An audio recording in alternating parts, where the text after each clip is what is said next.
My name is Daniela Arnegra, and I'm gonna tackle about combining personal selling with other promotional mix elements. Una is combining personal selling and advertising with specific market situations and communication objectives. The advantages of advertising make it more effective in the early stages of the response hierarchy. Example is creating awareness and interest. Whereas personal selling is more likely to be used in the later stages. An example of this yung stimulating trial and getting the order. If we're going to differentiate advertising and personal selling, the two are not same in the approaches to marketing.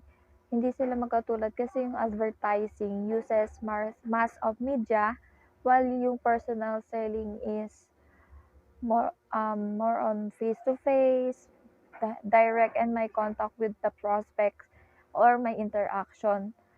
Personal selling and advertising are closely related when it comes to business processes since yung dalawa is methods na ginagamit ng mga companies or brands to convey the benefits of their products and services.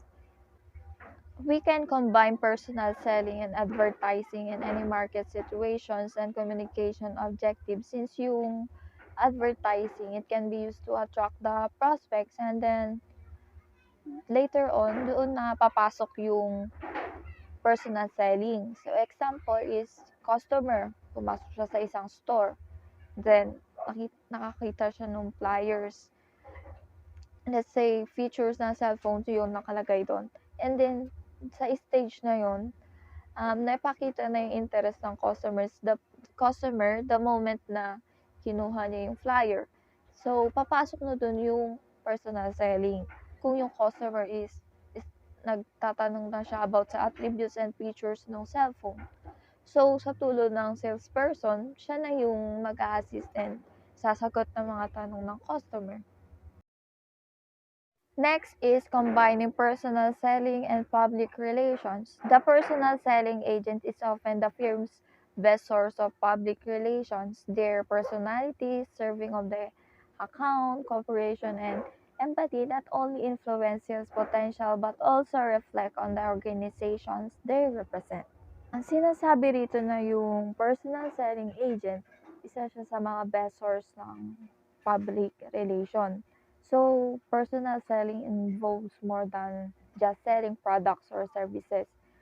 Sa araw-araw na duties ng mga salespeople, like interacting with the customers to sell the products, sila na yung kadalasang nagre-represent ng brand and ng product. So, yung personalities na naipapakita nila sa customers, yung cooperation, servicing nila sa accounts, hindi lang siya nakaka-apekto sa sales potential. Siyempre, nagre-reflect din yun sa organization. Combining personal selling and direct marketing. So, companies have found that integrating direct marketing, specifically telemarketing, into their field sales operation makes their sales effort more effective. Many marketers have reduced the cost of sales call and cost of closing the sales by combining telemarketing and sales efforts. Telemarketing yung way ng mga companies to make their sales effort more effective kasi mas napapakita ng telemarketing to tie together advertising and personal selling effort. With the use of phones, it is determined na effective siya para sa services, pati na rin sa pagpapalago ng sales. So, yung telemarketing department is exposed sa screen leads and after ma-qualify yung potential buyers or customers based sa interest and credit rating, ipapasa na nila yun sa mga sales force. Supplementing personal selling efforts gamit yung phone calls, it frees Salesforce to spend more time sa selling. Direct mail and email, ito yung most commonly used methods for supporting sales.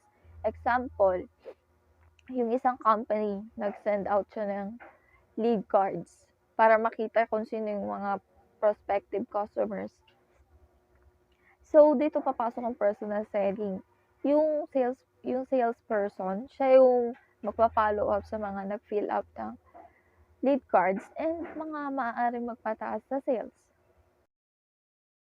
Combining personal selling and sales promotion. The program elements of sales promotion and personal selling also supports each other. For example, many of the sales promotion targeted to resellers are presented by the sales force, who will ultimately be responsible for removing or replacing them as well. Sales promotion is isa siyang strategy to market the products. Ginagamit to sa business for temporary campaign or offer para mapataas yung interest or demand sa products nila. And also, isa siya sa strategy to increase the sales. So, by connecting the sales promotion to personal selling, ito yung ginagamit na strategy ng mga salesperson to promote the product. By face-to-face interacting sa customers, dito na ipapakita yung sales promoting by giving coupons, giving discounts and allowance, etc., which leads to attracting customers to buy the product. That's why sales promotion and personal selling are supporting each other dahil along persuading the customers to buy the products. Naipapakita ng mga salesperson yung sales promotion or campaign ng isang product. Isa yung personal selling na tumutulong na magpataas ng sales sa company. It is also can be applied sa Salesforce by giving them incentives like cash bonuses, gifts, and many more, which is nakakatulong sa mga employees or Salesforce na ma-motivate na pagbutihin yung pagtatrabaho. So good day everyone. I am Caitlin Joyce M. Nacario and I am going to discuss the event marketing. So let me define first what is event marketing. So event marketing is a form of marketing focused on creating events to promote a brand, product, or services. It typically involves direct contact with brands representatives, allowing for more direct interactions to them. So take note no na that it is focused on creating events to promote a brand, service, or a product. And for the word event, kaya siya event marketing because it involves direct interactions, direct contact to your prospect and to your customers. So, through event marketing, you allow people to know your product, you allow people to experience your products and your services. And through event marketing, mas nakikilala nila yung product mo kasi nai-experience nila doon mismo sa event na iyon. Events are also a way to win media over and could be treated as an alternative for advertisements. So, yung event marketing is marketing siya pero through events. And yung marketing is nakikita natin siya as essential. And the event is considered as the actual marketing tool. And sabi dito sa PPT, they may also be classified as an internal communication tool within a certain company. Kasi they turns a message into an event that can be experienced by the audience. Tsaka 'di ba kapag nasa event tayo, our several senses are engaged, which increases the chances to remember the experience and also the message. So next slide. Event marketing mostly relies on emotions and the activity of the human brain. Event marketing uses emotions and is based on the fact that people remember what they are experiencing. So, tulad nga nung sabi ko kanina, no? In this kind of event, our several senses talaga are engaged. Kaya vividly, we remember exactly kung ano yung mga na-experience natin. hindi natin alam na ginagamit na pala tayo. So ayun, di natin alam na strategy din pala ng isang event na makuha yung emotions natin.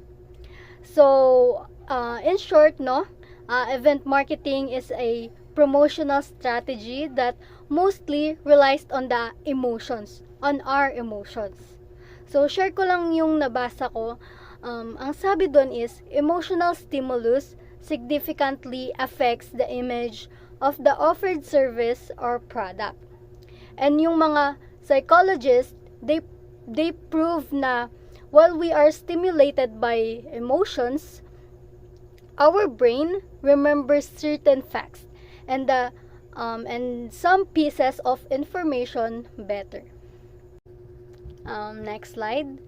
Um, Regardless of the nature of the event, its success will depend on the recognition by the event marketer that the 5 P's of marketing will play an essential role. So, first is product. So, it is clear that all events are products. So, there need a proper adjustment of the product to fit different audiences. It is also include all accessories that can be given out to the public such as t-shirts, foods, beverages, and activities where the audience can engage with the product such as pre-event parties. So, second is price. This element is intended to determine a structure of cost and revenues, much needed for budgeting. So, as mentioned, no, the structure of cost should look to plan all the elements that will be needed for the planning event, such as equipment, rentals, staff, permits, or staff that will be working directly with the event. Also, the cost associated with cleaning and delivering the location in the same time of better shape that was prior to the event. My next report is about point of purchase advertising. So point of purchase advertising, also referred to as point of purchase marketing. It is a form of retail marketing used by various brands to induce customers to buy their products once they are in the store and ready to make a purchasing decision. So yon, point of purchase advertising known as point of purchase marketing. Isa siya sa way or paraan ng mga marketers, retailers, companies, or any brands to persuade or ma-encourage yung mga customer to buy their products. Example nito is yung displays, stickers, or yung mga nakalawit na nakikita natin sa mga malls. And this form of advertising, isa siya sa mga techniques para mag-stand out or catch the customers ay na makaka-impluwensya sa mga buying decision nila. Point of purchase display. So this one, yung pop displays or isa siya sa example ng point of purchase advertising. Ginagamit to ng mga companies para kahit malayo, wala siya sa exact location, nakakabenta pa rin yung brand. So, yung makikita nating mga displays or nakatayo sa gitna ng mall, yung mga shelf talkers, floor graphics, freestanding displays, and etc. Siya yung example ng point of purchase advertising. It promotes the product and showcase special deals of offers and other sales promotion strategies.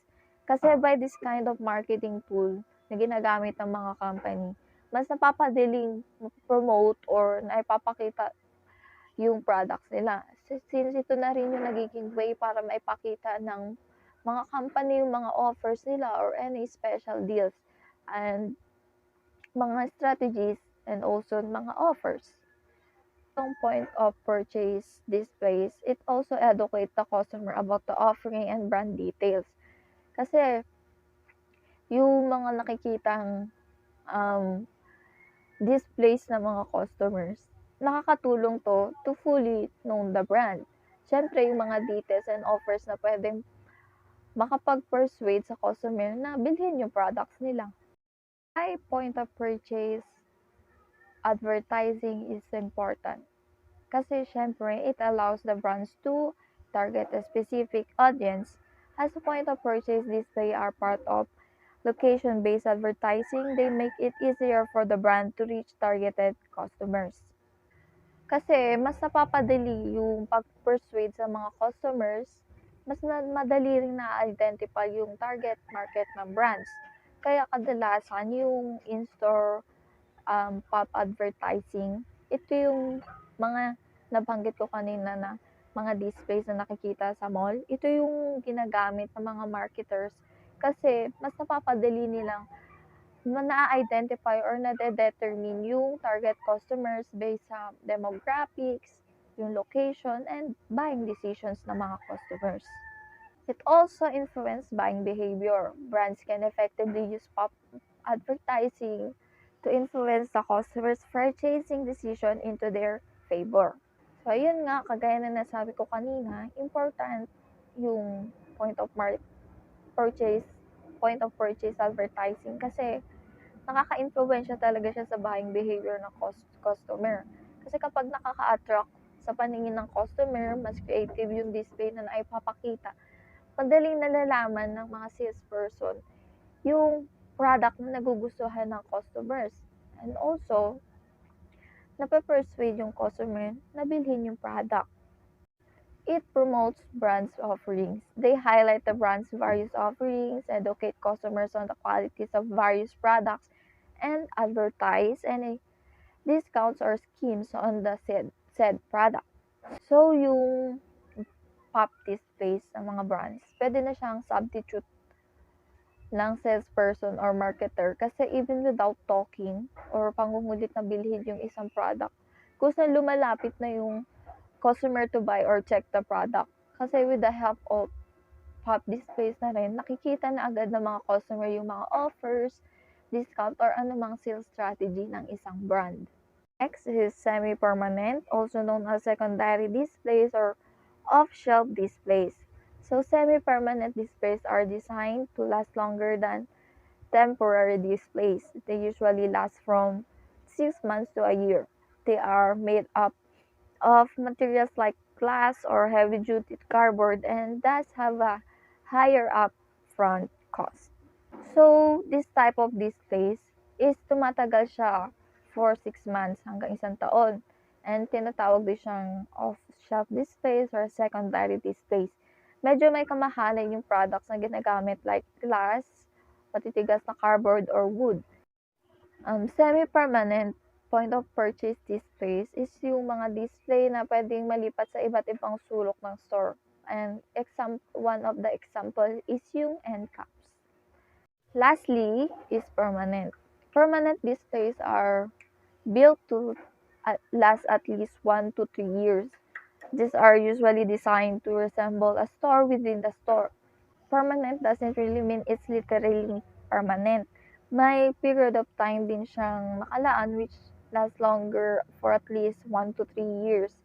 So, mas mahal nga lang siya sa materials na ginamit like metal, pwede rin siyang glass, or mas matibay pa ng mga materials na magpapaganda talaga sa display.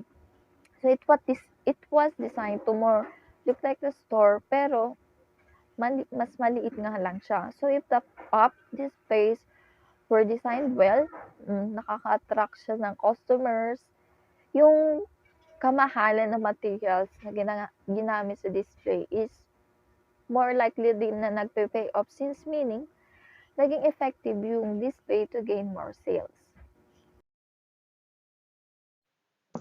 Good day, my name is Donabel M. Rios and I'm going to tackle about directories and yellow pages.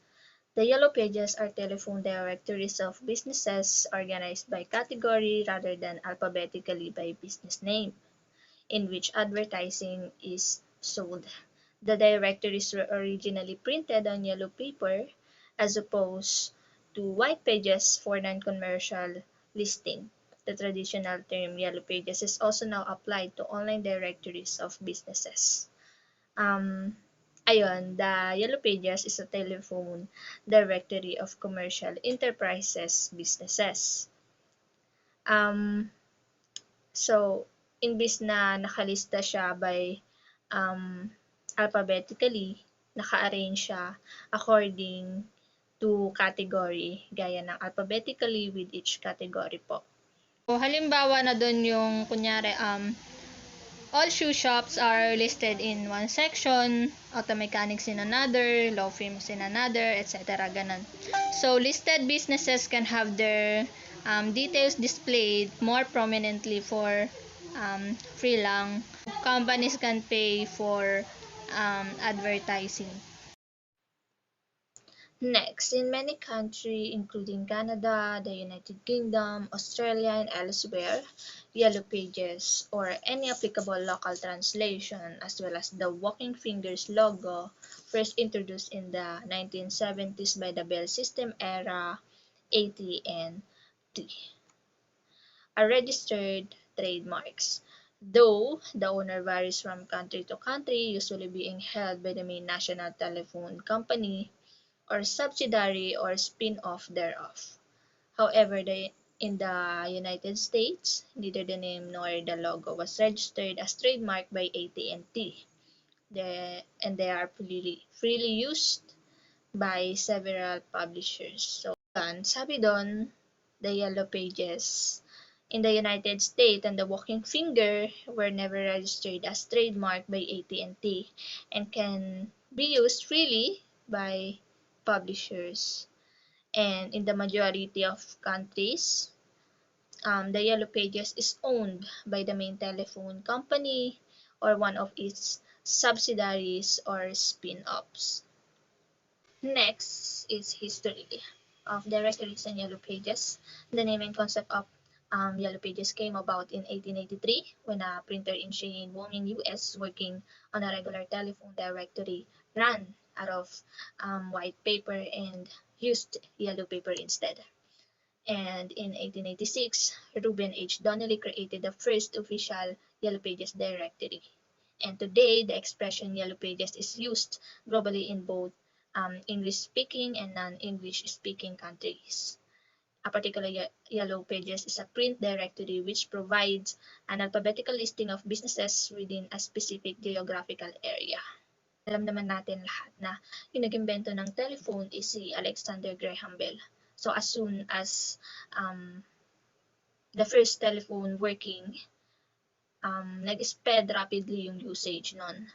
And by 1878, enough active telephone existed for a central office and an employee to connect and disconnect the callers.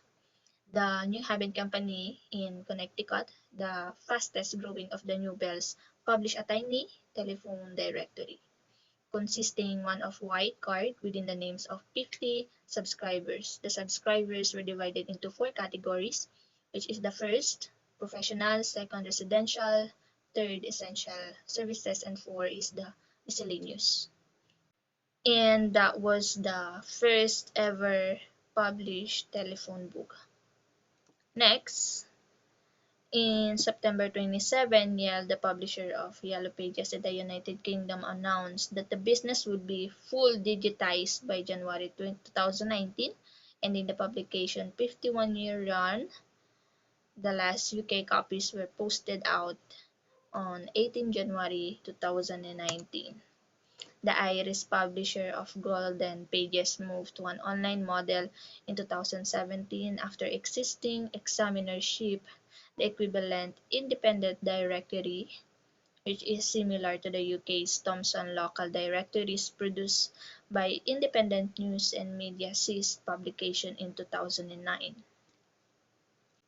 And yun, sabi nga sa previous slides, Reuben H. Donnelly, a printer in Cheyenne, Wyoming, USA, was working on a regular telephone directory when he ran out of white paper. So, dahil doon, gumamit siya ng yellow paper instead. Kaya noong 1986, Donnelly created the world's first Yellow Pages directory. Hello, good day. My name is Laika May Tolentino and I will discuss what is organizational advertising, and what is Advertising Board of the Philippines or AdBoard.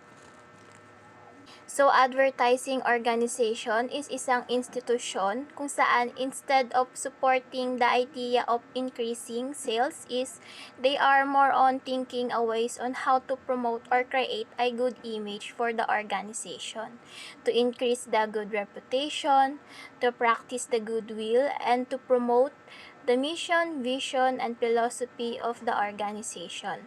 And lastly is to advocate the ideas. Advertising Board of the Philippines. So, ang ad board is ang kinakatawan ng mga national organization na involved or may alam about advertising. So, ang member ng ad board ay pinagsama-sama para isulong or ilunsad ang industry of advertising by self-regulation. So, they say that the ad board serve as the umbrella of organization of the advertising industry. Why? Because sabi ko nga kanina is sila yung nagkakandak ng self-regulation and they oversees the development and practice of advertising in the country through that. And nasa code of ethic din nila ito. And lastly, they are formerly known as the Philippine Board of Advertising or PBA. So let's move on in their objective. So the first mission of adverb is i-recognize or kilalanin ang self-regulation as the foundation of the existence of these advertising organizations, and to uphold or itaguyod ang highest rate ng good and fair play or patas na pagtatrabaho and professional ethics, to enrich the unity of its members, to take care the consumer's interest sa pamamagitan ng tapat at responsableng pag-a-advertise, and to make environment where advertising is like world-class. Their vision is to see their organization as a voice of advertising industry and the pivotal force or mahalagang puwersa ng pagbabago, maayos at responsableng industriya. Their mission is to declare the self-regulation as their foundation of the existence of their organizations. They are organizations promise that they will follow the highest rate of fair play and professional ethics, and pinapahayag rin nila na ang pagkakaisa ng mga members neto. They also guarantee to protect their consumers by giving them a fair and responsible advertising. Isa itong pagbabago kung saan umuunlad ang world-class advertising. Good day everyone, I am Maurice P. Vergara and the last presenter for this group. And now I am going to tackle some national organizations that composes ad board. The first one is the Association of Accredited Advertising Agencies in Philippines. It is a non-stock, non-profit organization composed of various advertising agencies whose common objective is the promotion of and development of the advertising agency business in conjunction with the advertising industry's goals. Ang Association of Accredited Advertising Agencies Philippines is isang non-profit and non-stock organization. When we say non-profit and non-stock organization, sila yung mga walang kinikita or walang mga material na ginagamit or nakukuha sa kanilang organization. Binubuo ito ng iba't ibang agency ng advertising na ang layunin ay ang i-promote and also i-expand ang mga aktibidad ng agency ng isang kumpanya, together with the objective of the advertising sector. It also promote the understanding and cooperation between sa mga sektor ng advertising and i-encourage ang mga business practices na maprotektahan ang advertising industry, pati na din ang kapakanan ng mga consumers nila. As a national trade association, ito ay naglalayong palakasin and pahusayin ng industriya ng advertising sa Pilipinas sa pamagitan ng pagbibigay ng advice sa mga member ng management and operation, pagbabahagi ng mga experiences ng bawat isa, pagtataguyod ng professional development, and also encouraging the highest creative and business standards as well as na mahikayat yung mga taong mahuhusay sa business. The second is the Philippine Association of National Advertisers or yung tinatawag na PANA. PANA is a non-profit and non-stock organization banded together to discuss the common problems and shortcomings of local advertising practice and the need for a body that would protect the interests of the national advertisers. PANA is also a non-profit and non-stock organization like Association of Accredited Advertising Agencies Philippines. They are only banded together to discuss or promote only the truth para matugunan yung mga issue and problem ng komunidad. Layunin din ito na magsagawa ng patas at tapat na advertising upang maprotektahan ang mga interest ng consumers as well as na ma-develop ng mga members ng organization na maging responsible and market-sensitive practitioners through relevant educational programs and interaction. PANA also aims to partner with other industry organizations in nation building through responsible advertising and media content. Currently, PANA has 319 member companies such as yung Abenson, Asia Brewery, Ayala Corporation, Bank of the Philippine Islands or BPI, Cebu Pacific, Del Monte Philippines, Enchanted Kingdom, Goldilocks Bake Shop, Nokia Philippines, Petron Corporation, San Miguel Corporation, and Unilever Philippines Incorporated. PANA is founded on 4 basic principles.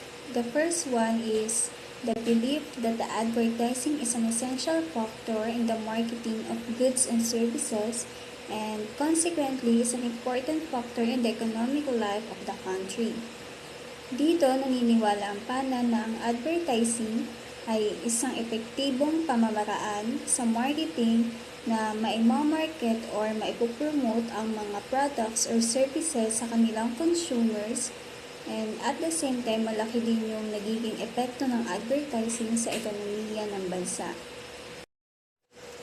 The second is the belief that the interests of consumers should be the primary concern of the advertisers. In case of conflict, the interests of the consumer should prevail, which means that the advertisers should prioritize kung ano yung interest or hinaing ng consumer kung sakali mang magkaroon ng problem sa kanilang organization. The third is the belief that the public confidence in advertising and advertised goods and services should be promoted and practiced, and therefore any practices that tend to undermine the confidence should be prevented or corrected. Dito, ang mga behavior ng advertisers na may posibilidad na makasira or makaapekto ng confidence ng publiko or ng kanilang customer na bumili sa kanila based sa mga patalastas and at the same time sa mga products and service na inalok nila ay dapat naiwasan para hindi mawala yung tiwala ng publiko sa kanila. And the last is the belief in the upliftment of the standards and practices of advertising. Dito, ang PANA ay isinusulong ang kanilang paniniwala na i-pursue ang pagtaas ng high standard at quality practices ng advertising. That's all. Thank you.